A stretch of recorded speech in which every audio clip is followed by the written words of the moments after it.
So you all are doing the gospel music, and then you go to secular, and then you become background vocalists for major artists. Oh yeah. Oh yeah. We were singing on one. I mean, once Holland Dozier Holland had us sing on like for Free to Pain. I think we did a song for one of the chairman of the board, Danny Johnson. We did some stuff for. We did some things for Honeycomb. All these people were with Holland Dozier Holland. Then people hearing us and wanting us to sing background. And once they moved to California and I moved to California, we started doing background for Aretha, Norman Connors, Cher, Helen Reddy. The one for Aretha Franklin is we did her Almighty Fire album with her.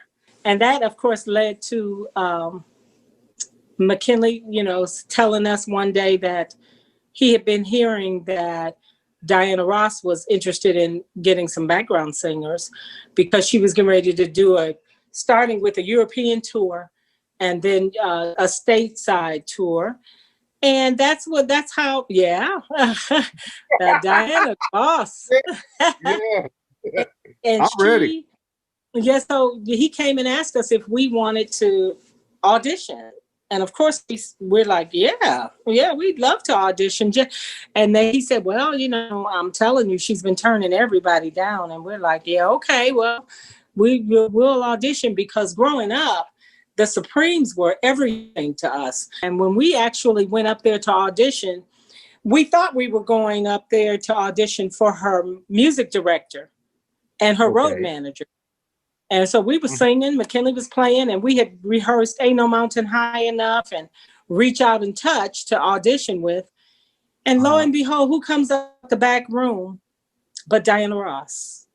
And we were like, oh my God, I could not believe she was actually walking in this room. And then we were like, so shocked. Brenda ran to the bathroom because she said she could not believe it. She didn't want to throw up or pass out. And Valerie and I just stood there with our eyes popped wide open, like, oh my God, why didn't you all tell us we were actually, she was at, and the word out of her mouth was, you guys are terrific. Can you get passports? We're going to London. And that let us know right then that, hey, we were hired. We were getting ready to go to London.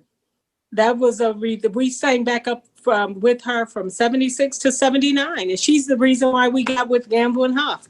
Because after the London tour, she was getting ready to do Caesar's Palace, because she had a standing where she did Caesar's Palace, I think 2 or 3 times a year. When we finished the European tour, she said to us, listen, you guys are too good. Everybody's talking about you all. I love y'all. The audiences love you. I changed clothes a number of times in my show. So I want you all to go and learn a song so that during one of my costume changes, I plan to introduce you all to the world.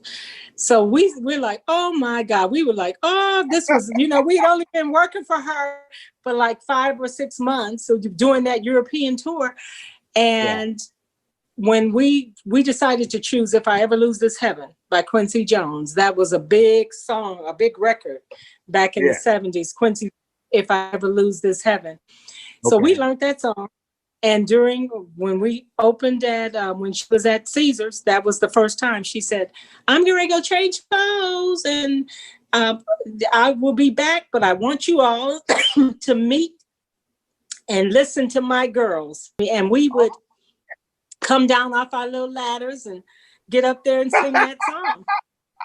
And when we were in Philadelphia with her, when at the Schubert Theater, Gamble and Huff happened to be in the audience. And that's how we got with Gamble and Huff and Philly International through Diana. Oh my God. So I always tell people, Diana I credit the Jones girls' success. Give all that credit to her. Yes, for believing in us and trusting us and giving us our own spot in her show.